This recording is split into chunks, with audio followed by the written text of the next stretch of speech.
Ang kasong tatalakayin natin ngayon ay nangyari sa New Territories ng Hong Kong, isang lugar na tila tahimik pero may tinatagong madilim na kwento.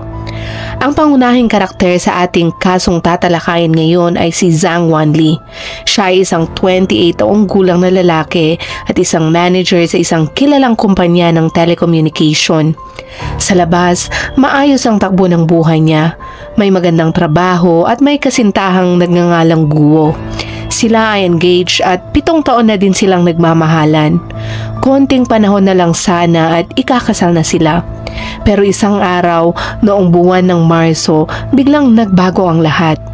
Umalis si Zhang ng bahay at sinabi niyang may aasikasuhin lang siya. Ngunit mula noon, hindi na siya muling nakita pa. Lumipas ang mga oras, araw, pero walang kahit anong balita sa kanya. Para bang bigla na lang siyang binura ng mundo. Walang saksi, walang bakas, at walang makapagsabi kung nasan siya. Hanggang sa isang araw ay natagpuan na lamang siya sa loob ng isang sementadong kahon na nakadapa at wala ng buhay. Ano nga ba ang tunay na nangyari sa kanya at sino ang mga may kagagawan nito? Yan ang hihimay-himayin natin sa kasong ito, at bago tayo magpatuloy ay kung bago ka lamang dito sa aming channel ay huwag mong kalimutang i-click ang subscribe button at i-click na rin ang notification bell para lagi kang updated sa aming latest na kwento.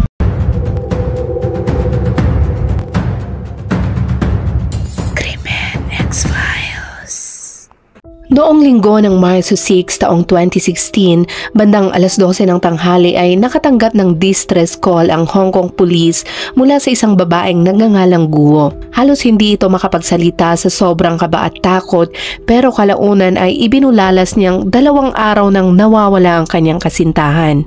Sinubukan na raw niyang tawagan at hanapin ito sa lahat ng paraan, pero wala. Hindi daw ito sumasagot at tila naglaho na lang bigla. Sa takot na baka may masamang mangyari dito ay agad daw siyang tumawag sa mga ito. Pagkatanggap ng ulat ay agad namang nagpadala ng mga investigador ang pulisya sa bahay ni Guo. Doon ay ipinaliwanag niyang noong Marso 4 ay umalis si Zhang ng umaga para raw makipagkita sa isang lalaking nagngangalang Abby para kolektahin ang utang nito sa kanya. Pero matapos noon, hindi na siya nakabalik. Tinawagan daw ni Guo ang kasintahan ng hapon na iyon, pero hindi ito sumasagot. Noong una ay inakala niyang abala lang si Zhang sa trabaho kaya hindi niya gaanong pinapansin iyon. Pero nang lumalalim ang gabi ay wala na siyang narinig mula rito. Sinubukan daw niyang tawagan ito ulit at sa pagkakataong iyon, patay na ang cellphone ni Zhang. Lumipas ang 2 araw at wala pa ring balita dito. Tinawagan na ni Guo ang mga kaibigan ni Zhang, pero walang sino man ang nakakaalam kung nasaan siya. Alam ni Guo na hindi kailanman mawawala si Zhang ng ganoong katagal nang hindi nagbibigay ng kahit anong mensahe. Sa pagsisimula ng investigasyon ay nalaman ng mga pulis na sa araw ng pagkawala niya ay nakipagkita nga si Zhang kay Abby. Pero ang problema ay hindi kilala ni Guo kung sino si Abby. Alam lang niya na isa itong katrabaho o business contact ni Zhang dahil hindi siya nakikialam sa mga negosyo ng nobya niya. Hindi niya ito kailanman nakilala o nakausap. Sinuri ng mga pulis ang call log ni Zhang at nadiskubre nila ang huling tawag niya ay noong tanghali ng Marso 4. Ito ay malapit sa Huan Jiao Nai Road sa paligid ng Tolo Harbor at doon mismo kung saan siya huling nakita. Ang problema noong panahong iyon ay hindi pa required sa Hong Kong na irehistro ang mga SIM card sa pangalan ng may-ari kaya hindi nila matukoy kung kanino nakarehistro ang numerong iyon. Pinaghihinalaan ng mga pulis na ang numerong iyon ay kay Abby. Tinangka nilang tawagan ito pero patay na rin ang cellphone. Sa investigasyon ay nalaman din ng mga otoridad na si Zhang ay ipinanganak noong 1988 sa Hong Kong. Isang napakatalinong estudyante at matapos magtapos ng high school, ito ay lumipad patungong Estados Unidos upang mag-aral sa Massachusetts Institute of Technology. Doon niya nakilala at minahal si Guo, ang kanyang kasintahan hanggang ngayon. Pagkatapos nilang magtapos ay bumalik siya sa Hong Kong para simulan ang kanyang karera. Una sa stock trading at mula noon, unti-unti siyang umangat sa buhay. Kalaunan ay nakipagsosyo si Zhang sa kaibigan niyang si Abby para magtayo ng isang lending company. Maayos ang hatian ng trabaho. Si Abby ang bahala sa paghanap ng kliyente habang si Zhang naman ang nag-aasikaso ng operasyon ng negosyo. Kalaunan ay nalugi ang negosyo at tuluyan itong nagsara dahilan para magkahiwalay sila ng landas. Sa pagkalugi ng kanilang kumpanya ay nagkautang si Abby kay Zhang ng 5 milyong Hong Kong dollars pero simula noon lumamig at nasira ang kanilang pagkakaibigan. Pagkatapos ng lahat ng iyon, nakahanap ng bagong trabaho si Zhang sa isang telecommunications company. Noong Oktubre 2015, na-engage naman siya kay Guo at kumuha ito ng loan para makabili ng bagong apartment. Pero malaki ang buwan ng bayad sa hulog kaya unti-unti siyang nabaon sa problema ng pera. At lalo pang tumindi ang sitwasyon nang magkaroon ng tanggalan sa kampanyang pinapasukan niya. Isa siya sa mga natanggal kaya noong Marso 4, nagpasya si Zhang na hanapin si Abby upang singilin ang matagal ng utang nito pero mula noon hindi na siya nakabalik. Habang tumatagal ay hindi pa rin mahanap ng mga pulis si Abby. Walang bakas, walang pagkakakilanlan at mukhang namamatay na ang kaso. Hanggang sa Marso 29, isang lalaking nagngangalang Atang ang lumapit sa mga pulis at nagbigay ng napakahalagang impormasyon. Ayon kay Atang, kilala niya si Abby. Dati raw silang magkasosyo sa negosyo. Ibinunyag niya na ang totoong pangalan ni Abby ay Zheng Shangxin, isang 28 taong gulang na lalaki. At dito nagsimulang lumalim ang misteryo. Ikinuwento ni Atang na pagkatapos ng pagkawala ni Zhang, tumawag daw si Abby sa kanya at sinabing tumakas siya papuntang Taiwan at hindi muna babalik sa Hong Kong. Ayon daw mismo kay Abby ay may napatay daw siya sa Hong Kong at kailangan niyang magpalamig muna bago bumalik. Tatlo ang kasama niyang tumakas. Si Ahaw, 21 taong gulang, si Agay, taong 23, at si Xiao Kao, 18 years old. Mga malalapit niyang kaibigan na madalas din niyang kasamang tumira sa isang apartment. Noong una ay hindi naniniwala si Atang. Kilala niya si Abby bilang mayabang at mahilig mag-imbento ng kwento.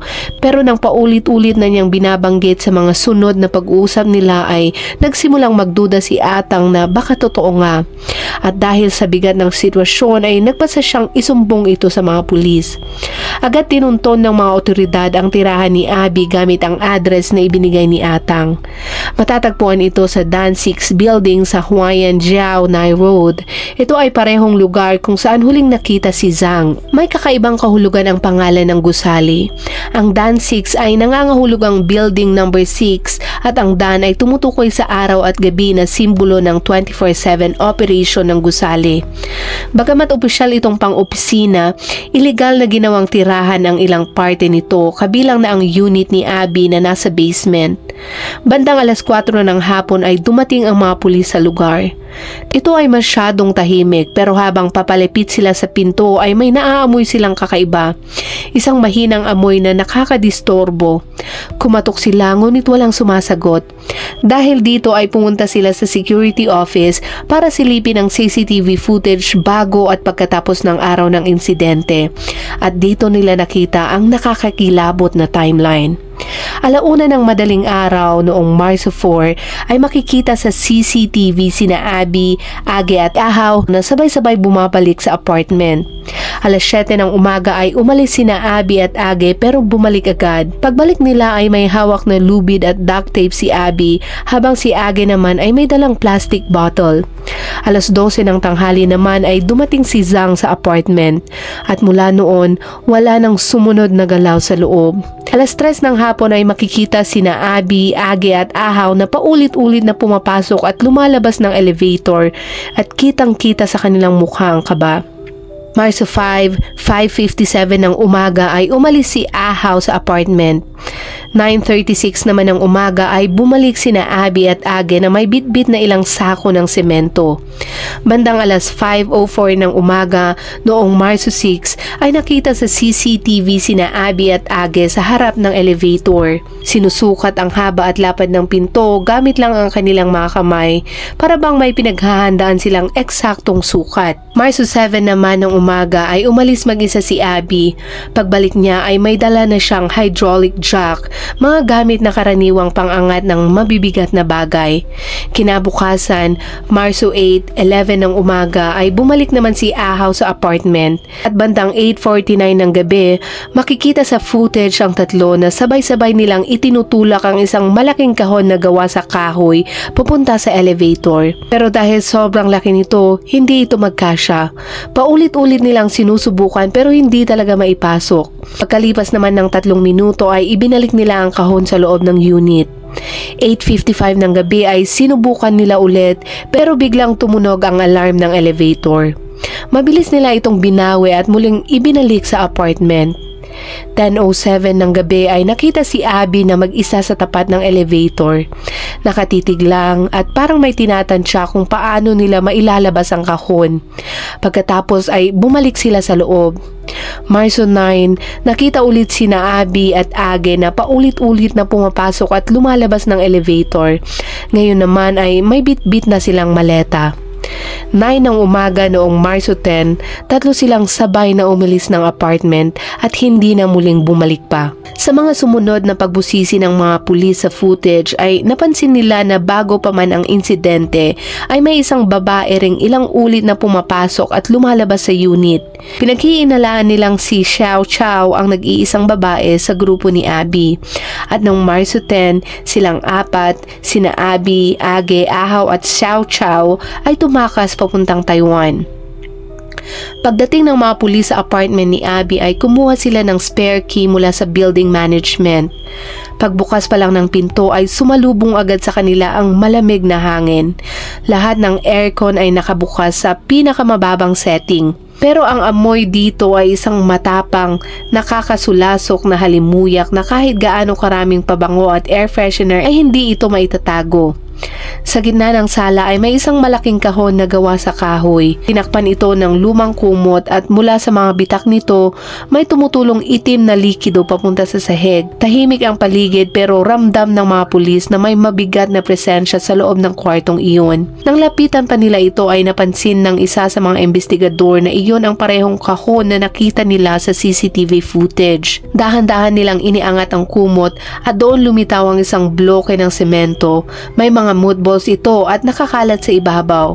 Agad nilang tinawag ang mga specialist team at maingat nilang binaklas ang kahon at lumitaw ang malaking bloke ng semento sa loob. Habang abala ang fire department sa pagputol ng matigas na semento gamit ang mga espesyal na kagamitan, ay patuloy namang nagsisiyasat ang pulisya sa paligid. At sa paghahalughong nila, nakakita sila ng mga papel at ng silipin na tuklasan nilang may kaugnayan ito sa isang international na sindikatong tinatawag na THERE. Ayon sa mga dokumento, malawak ang operasyon ng grupong ito. May mga miyembro sa iba't ibang bansa at isa sa mga leader ay si Abby mismo. Kasama rin sa grupo sina Agay, Ahaw at Xiao Chao. Ang THERE organization ay sangkot sa mga iligal na gawain gaya ng drug trafficking, pekeng pagdodokumento at pag-aalis ng mga target.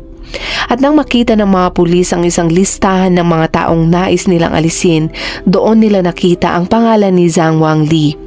Matapos ang mahigit 5 oras na pagbubungkal, bandang 1:00 ng madaling araw ay nabuksan na ng mga bumbero ang bloke ng semento. Dahan-dahan namang lumitaw ang katawan ng isang lalaki.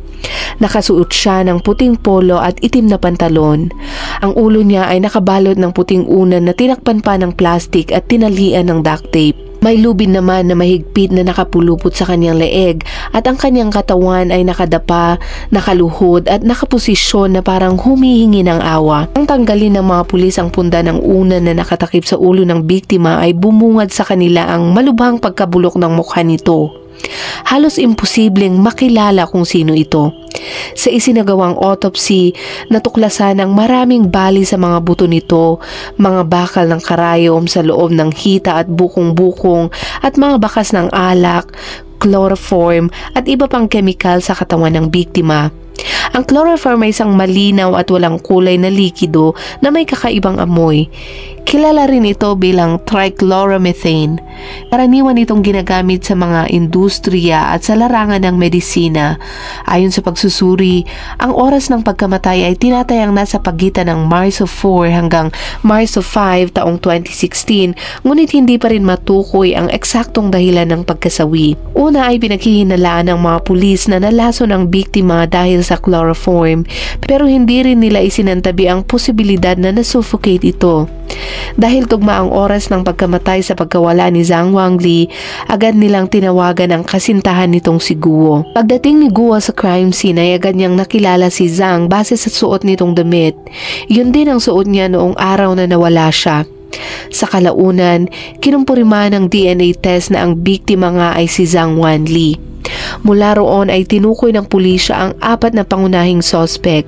Ngunit matapos tumakas patungong Taiwan, si Abby at mga kasabwat nito ay tila naglaho na parang bula, parang naging dead end na ang kaso. Mabilis itong kumalat sa media at umani ng matinding atensyon mula sa publiko. Lumabas din ang ilang impormasyon tungkol sa isa sa mga suspect na si Xiao Chao.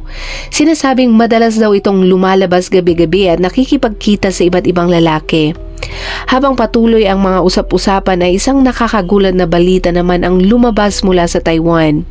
Noong Abril 10 taong 2016, bandang 7:40 ng gabi ay sumuko sa pulisya si Xiao Chao at ang kanyang nobyo na si Xian sa New Taipei City. Ibinunyag ni Xiao Chao sa mga pulis na nasaksihan niya mismo ang buong pangyayari nang patayin ni Abby si Zhang sa Hong Kong. Taon bago ang insidente, si Xiao Chao ay nagtatrabaho bilang waitress sa isang Japanese steam-made cafe sa Hong Kong. Isa sa mga regular na customer doon ay si Abby. Sa umpisa, inakala daw ni Xiao Chao na mayaman ito dahil lagi itong galante. Hindi iniintindi ang presyo ng pagkain, pero paglaon, nagsimulang kumain si Abby nang hindi nagbabayad at minsan pa'y pumapasok sa kusina para magnakaw ng pagkain.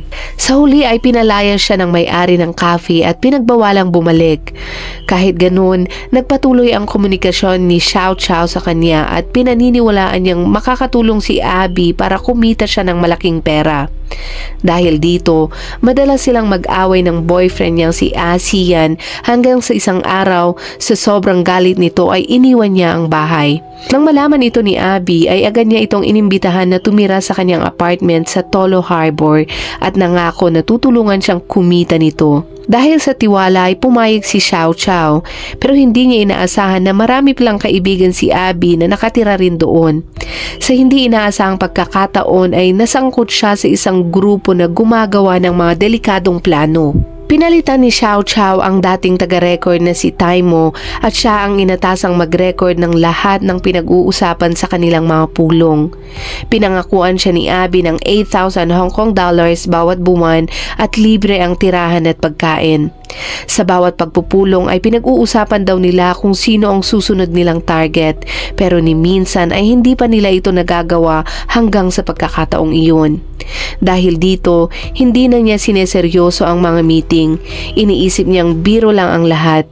Ngunit sa pagkakataong iyon, totoo na pala ang plano nila. Tinupad nila ito at pagkatapos ng insidente ay pinilit nilang tumakas kasama si Xiao Chao. Sa simula ay ayaw talagang umalis ni Xiao Chao at naniniwala siyang wala siyang kasalanan at hindi siya dapat tumakas. Pero tumawag si Abby at galit daw at nagbabanta ito.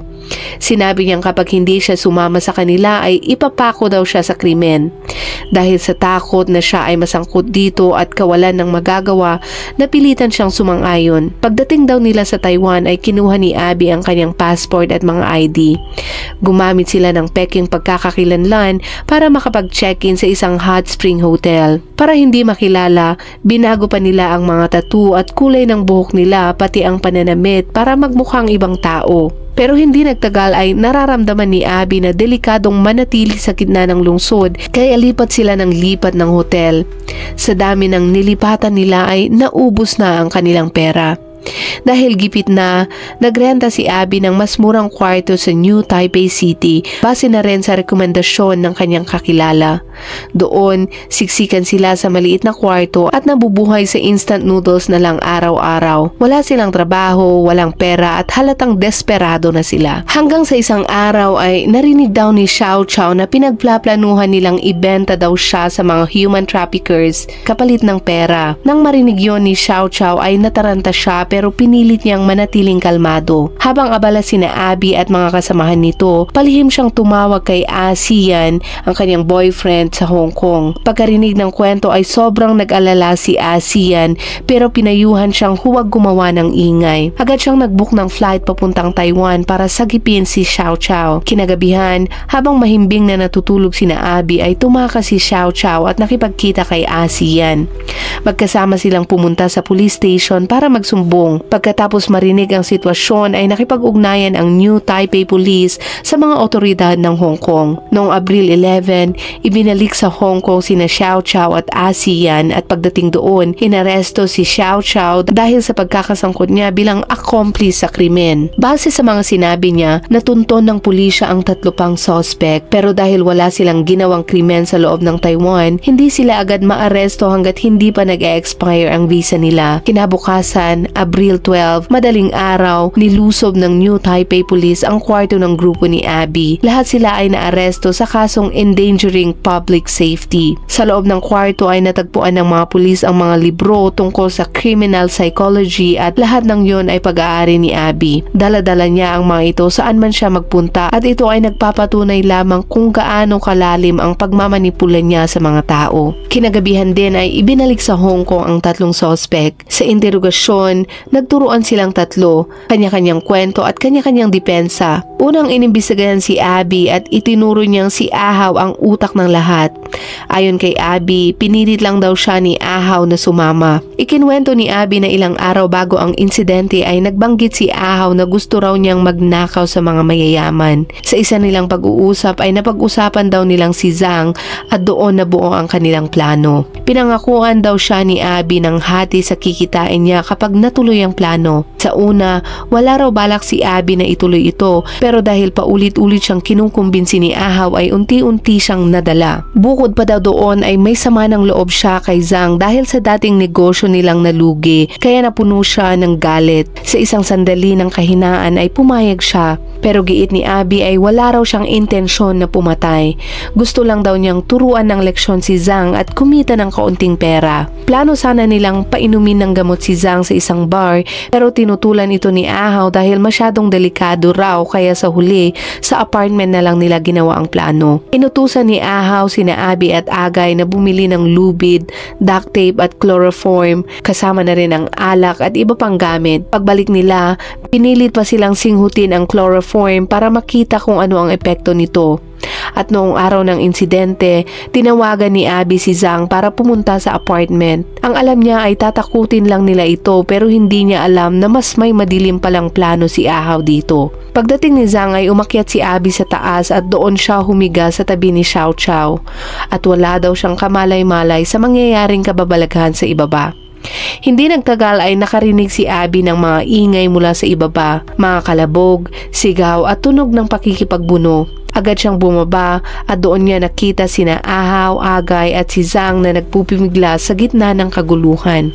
Hawak ni Ahaw ang basang tela na may chloroform at pilit na isinusubsob sa bibig at ilong ni Zhang habang si Agay naman ay mahigpit na nakapulupot sa mga binti nito. Pinipilit lumaban ni Zhang at sinusubukan niyang makawala. Humihingi rin ito ng tulong at lumalaban sa 3 pero dahil sa lakas ng mga kalaban ay agad siyang naitulak sa sahig at napigilan. Doon iniutos ni Ahaw daw kay Abby na iturok ang alak sa katawan ni Zhang. Nanigas si Abby at hindi niya alam kung ano ang gagawin. Nanginginig daw ang kanyang kamay habang paulit-ulit siyang minamadali ni Ahaw. Dahil sa takot at banta ay napilitan si Abby. Kinuha ang hiringgilya at itinarak sa binti ni Zhang. Ilang Ilang sandali lang ay nawalan na ng malay si Zhang. Sinubukan ni Agay na i-CPR si Zhang pero wala na at huli na ang lahat. Pagkatapos ay hinalughog daw ni Ahaw ang mga gamit ni Zhang. Kinuha ang lahat ng pera at mahalagang bagay. Habang pinapanood ito ni Abby ay nanlamig daw siya sa takot. Sabi niya gusto na niyang magsumbong sa pulis pero binantaan siya ni na Ahaw at Agay. Lalo siyang natakot nang marinig niya ang koneksyon ni Ahaw sa pulisya. Wala na siyang nagawa kundi sumunod sa mga utos at tumulong na rin siya sa pagligpit ng katawan ni Zhang sa banyo. Doon ay pinag-usapan nila kung paano itatago ang katawan. May mungkahi si Ahaw na hati-hatiin sa piraso pero tinutulan ito ni Abby dahil masyadong mabigat daw ito sa kanyang konsensya. Sa huli ay napagdesisyonan nilang balutin sa simento ang katawan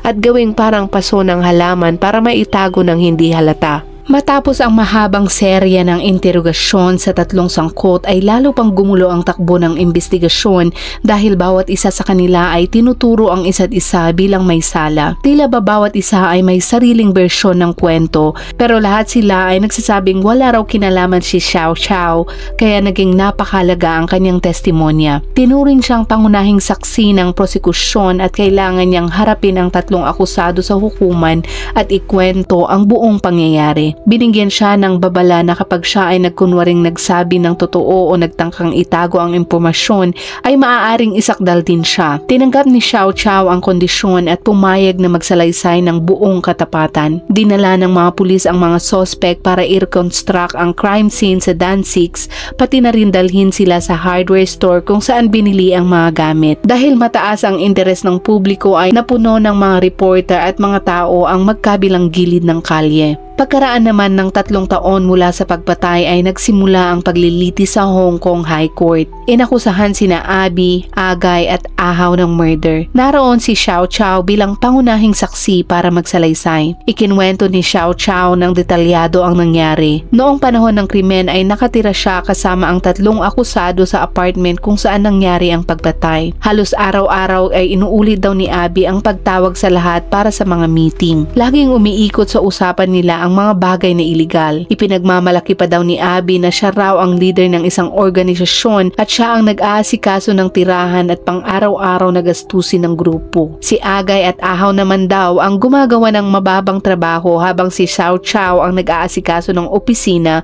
at nagre-record ng mga tinatalakay. Bagamat siya ang babae sa grupo ay sinabing wala siyang anumang romantikong relasyon sa kahit sinong lalaki doon. Itinuring lang daw niya sila bilang kaibigan. Pinaliwanag ni Xiao Xiao na kahit seryoso ang mga usapan ay biro-biro lang sa kanya noon. Hindi niya inaakala na magagawa nila ang pinag-uusapan hanggang sa dumating ang araw na pinag-usapan nila ang planong pagpatay kay Zhang. Ayon kay Abby, ang pagpatay daw ay assignment mula sa mataas at may babayaran na 30 million Hong Kong dollars kapag natupad ito. Pumayag at natuwa raw si Ahaw at si Agay sa paliwanag ni Abby at sinabing sasali sila rito. Dahil inakala ni Xiao Xiao na nagbibiro lang si Abby ay sinabi pa niyang dapat may parte daw siya doon pag naganap na. Dinala ni na Abby at ng iba ang mga kasangkapang kakailanganin. Nilagay ni Abby ang isang tela na pinakuluan ng chloroform para amuyin ng lahat at may inilagay din siyang nilubog na piraso ng underwear sa chloroform at itinabi ito sa downstairs bathroom bilang backup daw. Bandang 9:00 ng umaga noong araw ng krimen ay bumalik si Xiao Xiao sa apartment at nadatnan pa niyang magkakasiksik sina Abby, Ahaw at Agay sa harap ng computer na tila abala sa pagtitig sa mapa. Dahil sa kuryosidad ay tinanong niya kung ano ang ginagawa nila. Sumagot naman ang tatlo at sinabing naghahanap daw sila ng lugar kung saan pwedeng itapon ang bangkay at tinanong pa daw si Xiao Xiao kung may alam siyang tahimik na lugar. Dahil nakaplano na siyang bumiyahe sa Lantau Island kinabukasan kasama ang nobyo niyang si Asian, nabanggit niya ito ng pabiro at hindi alam na yon mismo ang magiging lugar na papangalanan sa usapan. Bandang tanghali, natutulog si Xiao Xiao sa itaas nang bigla niyang marinig ang sigawan sa ibaba. Papunta na sana siya para tingnan ang nangyari nang biglang umakyat si Abby na may dalang alak at hiringgilya at itinago ito sa aparador. Mahigpit siyang binalaan na huwag daw siyang bababa at may bagay daw na hindi siya dapat makita doon. Kinabahan siya at sumunod at ilang sandali pa ay narinig niya ang malakas na sigaw mula sa ibaba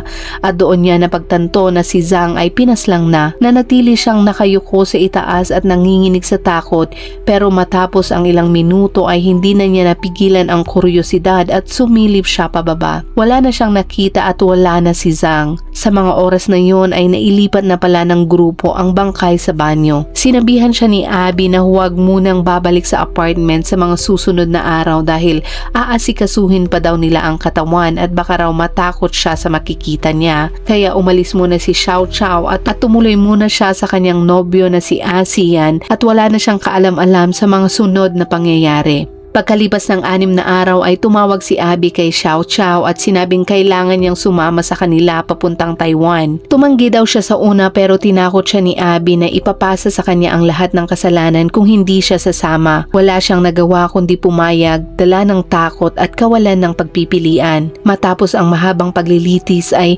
naglabas na rin ng desisyon ang korte. Si Abby ay nahatulang guilty sa murder at sinentensyahan ng habang buhay na pagkakakulong. Si Ahaw naman at si Agay ay napawalang sala sa murder ngunit nahatulan ng manslaughter kaya tig 17 taong pagkakakulong ang sentensya sa kanila. Dahil sa kooperasyon at tapang ng testimonya ni Xiao Chao ay nagpasya ang prosekusyon na hindi na siya kasuhan. Natapos dito ang isa sa mga kasong yumanig sa Hong Kong. Naroon sa paglilitis ang pamilya ni Zhang at ang kanyang kasintahang si Guo na halos hindi mapigilan ang pagluha ng marinig ang hatol. Dumalo rin si Asian ang nobyo ni Xiao Chao at matapos ang paglilitis ay nagbigay ito ng panayam at pinagtitibay ang kanyang tiwala sa nobya. Anya ay mabuting tao daw si Xiao Chao at ang mga kumakalat na chismis online tungkol sa kanya ay hindi totoo. At dyan nagtatapos ang kwentong tinalakay natin ngayon at laging tandaan na mag-ingat sa pagtitiwala sa mga tao. Higit sa lahat, mag-ingat sa mga kaibigang pinipili natin